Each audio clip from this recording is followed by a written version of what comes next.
Hello everyone and welcome. This is Sari with you as usual. Welcome to our second session. Today we are going to talk about traffic rules. As we all know, as long you are using the road, there are some other users as well. It's not only for you, the road is for everyone who's using it.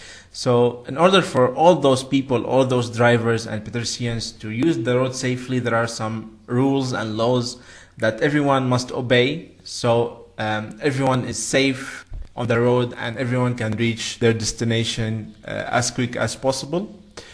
Here we have signs, we have signboards, we have traffic signals. But let's imagine something. Let's imagine that you just got your driving license and you went to the showroom, you got your dream car.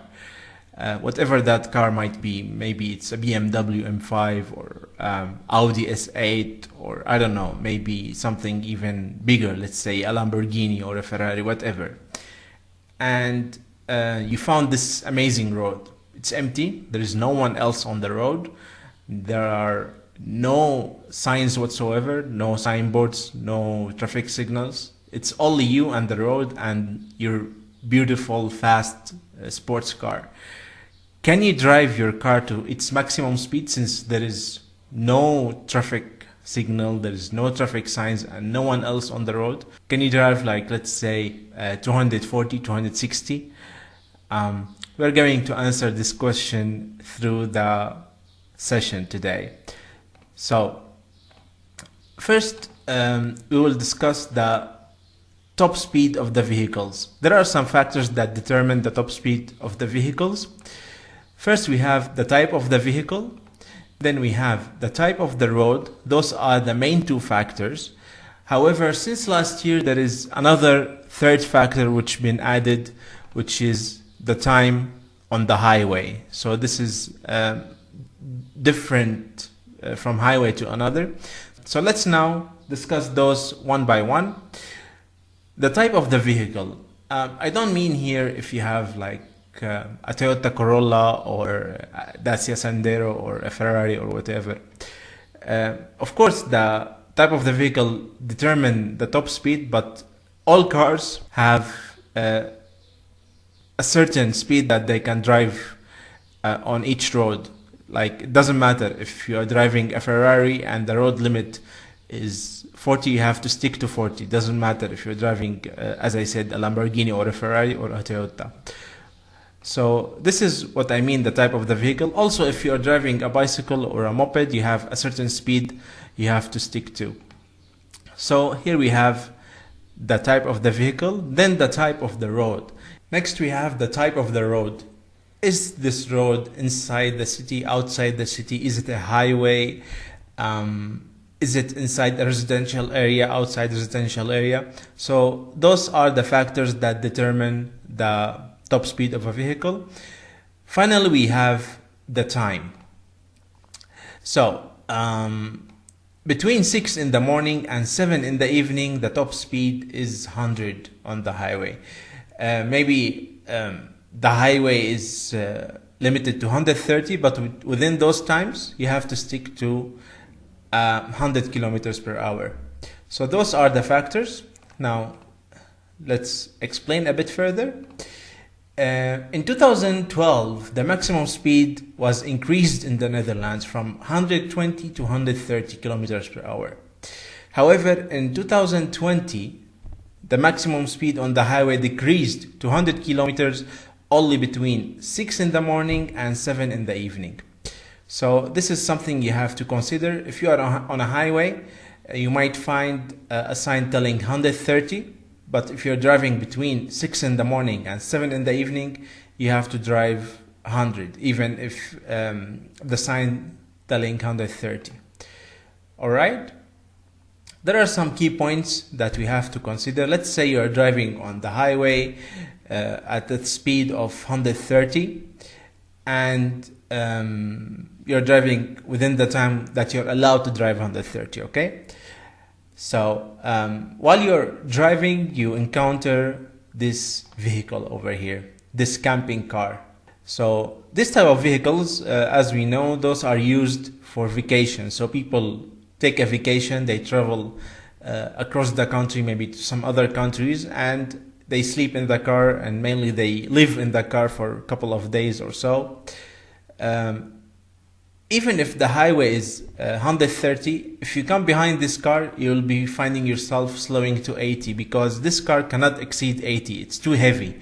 It's like over 3,500 kilograms, so you have to adjust your speed according to the cars on the road as well. All right? The moped speed. There are a few things that we have to consider for the mopeds. Mopeds or broomfits are allowed to use the cycling path if there is a sign telling them that they can use this lane. So while they are on the bike lane or bicycle lane, if they are within the residential area, they are limited to 30 kilometers per hour.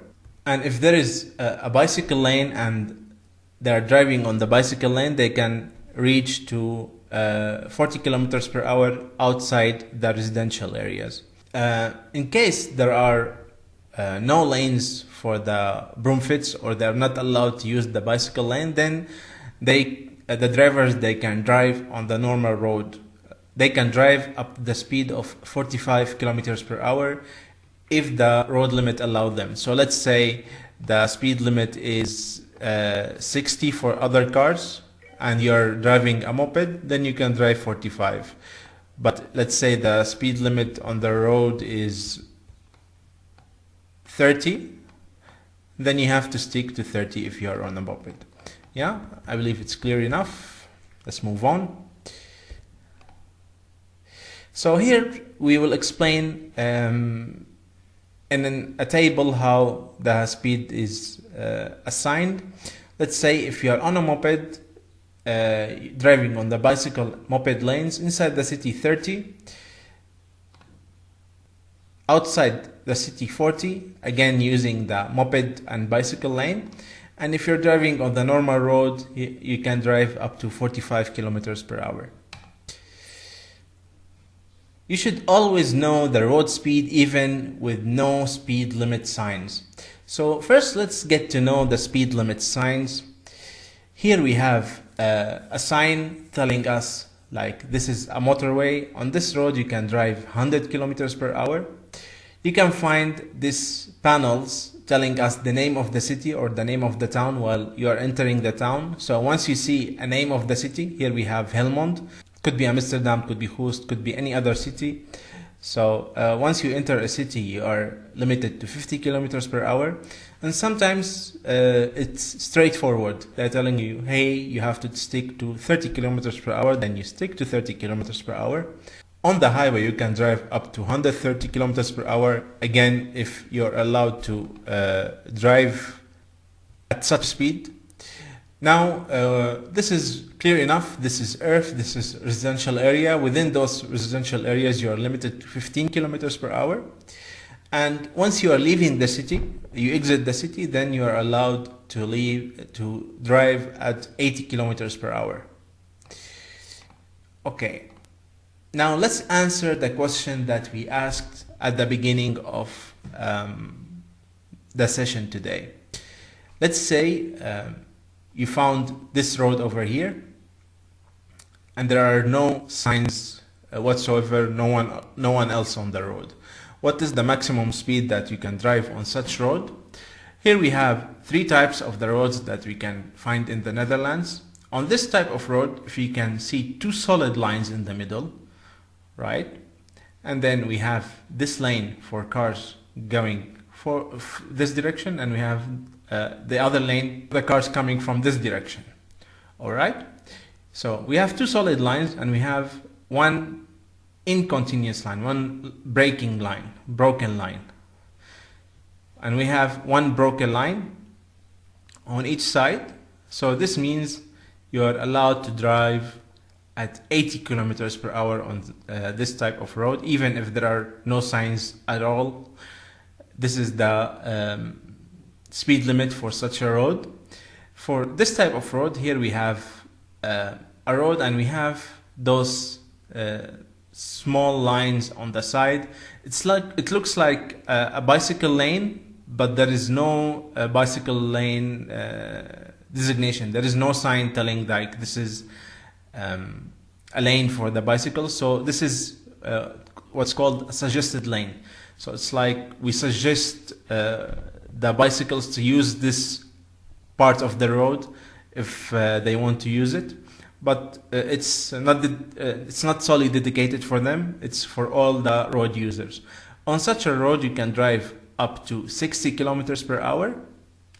And then finally, we have this type of road. We have solid lines on each side and two solid lines in the middle. Here could be green area, or it could be like this case over here. It doesn't matter. So in this case, as long we have all solid lines, you're allowed to drive 100 kilometers per hour on this road. Now let's talk about safety distance. First, let's explain what is the safety distance. The safety distance is the distance between the car in front of you and your car. Okay? So here, this distance is the safety distance in case there is an animal run in front of this car. So he brakes, you see the lights, you stop at a safe distance before hitting this car. It also has one more important usage. We will talk about it a bit later. Now let's talk about the other type of safety distance. Let's say you have this car over here, A, and you have a car over here, B. Okay, so there is also 1 meter safety distance sideways. All right, so you have to leave safety distance in case this driver over here, he get dizzy, he got distracted, and he started swerving to your lane. So you have this margin over here. You notice that this car is coming, so you change to the lane next to you, or you reduce your speed so he will come to the lane safely. All right. This also it varies. If let's say if there is an animal, you have to leave like a bigger distance than a car. I have to leave like 1.5 meters. All right. So now let's talk how to calculate the safety distance. We are calculating the distance between the car and between your car and the car in front of you. So this safety distance, not the one sideways. In the theory exam, you might get the question like calculate the safety distance, and they give you a number like you're driving at the speed of 100. So calculate the safety distance. And there is a simple equation where we can calculate this. The equation is the speed divided by 2 plus 10% of the speed. Let's talk about the factors that determine the safety distance. First, we have the speed at which the vehicle is traveling. So if a vehicle traveling at the speed of 100, it should leave a bigger safety distance than the vehicle driving at 40, as we explained earlier. The brake strength.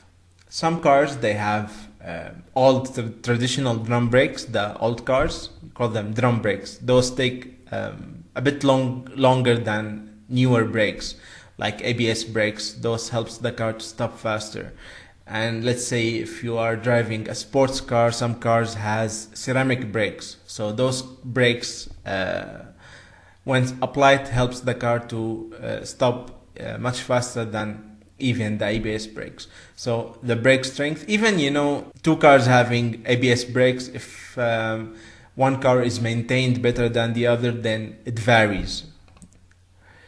Then we have the reaction time. Reaction time, if a person under the influence, let's say, of alcohol, he won't react as fast as a person who is sober. Or let's say a senior person, let's say 70 years old, he won't have the same reaction as the person who is 25 years old.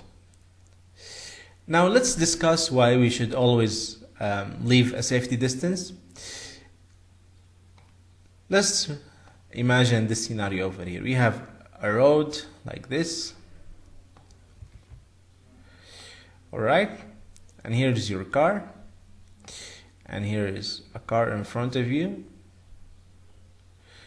and a truck over here. All right, and there is, let's say, a car over here, and the road like this, and there are of course cars behind you.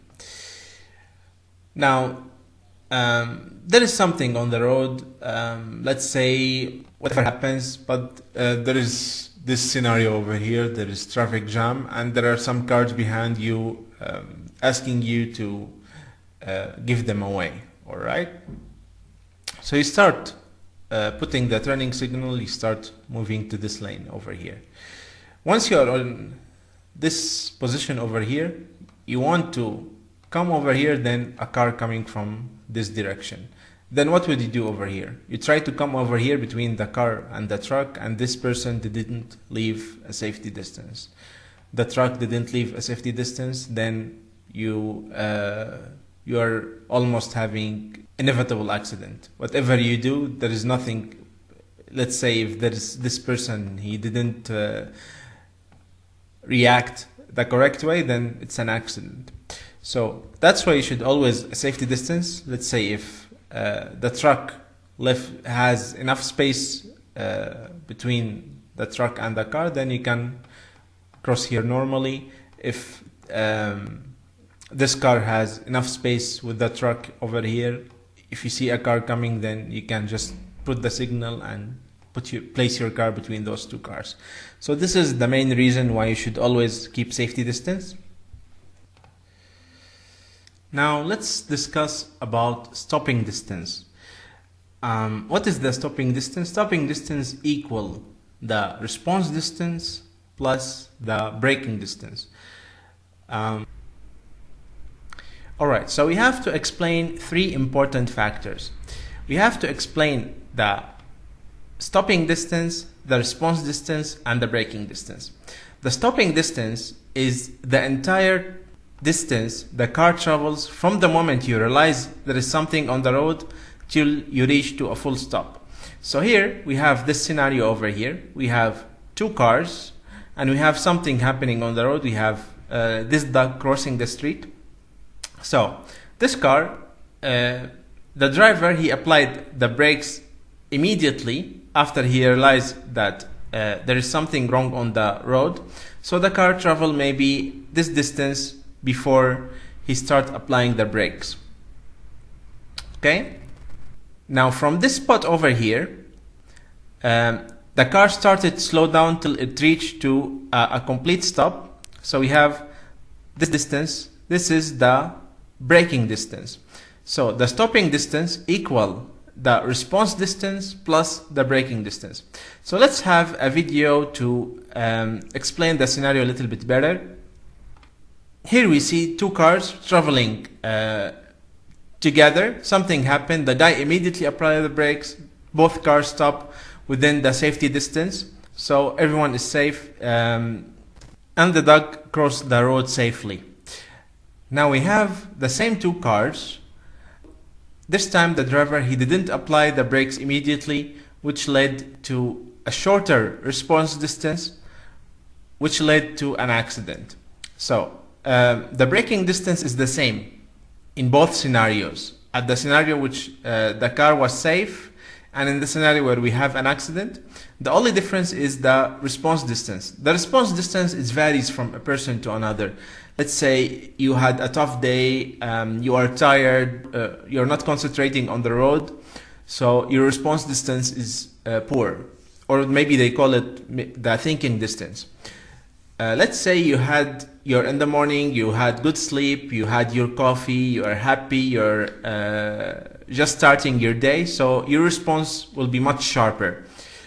So the response distance, it cannot be measured. It varies from a person to another. Let's say if a person is under the influence of alcohol, he won't respond as sharp as when he's not under the influence of alcohol. Let's say we have a senior person. Maybe he will take a little bit longer to understand what's happening on the road.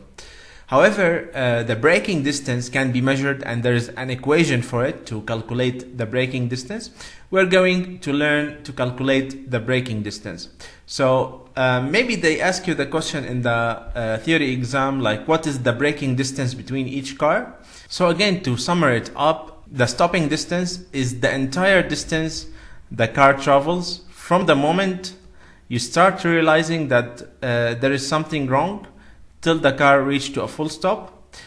The response distance is the time the car travels from the time you realize that there is something till the time you take action. So here, let's say you saw the car in front of you slowing down, and here you start applying the brakes. And then we have the braking distance is the distance the car travels before it reaches to a full stop.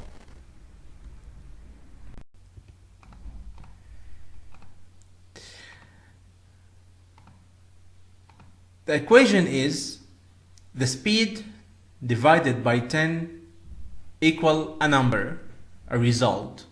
Then you take this result, you multiply it by result, and then you divide the result by 2. Let's calculate together. So let's say you're driving at the speed of 60. We take 60, we divide it by 10, so we get 6.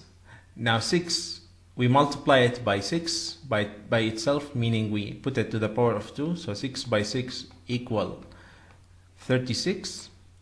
Now this 36, we divide it by 2. Divided by 2, we get 18. So meaning from the time, if you're driving at the speed of 60, it takes you 18 meters to reach to full stop from the moment you apply the brakes.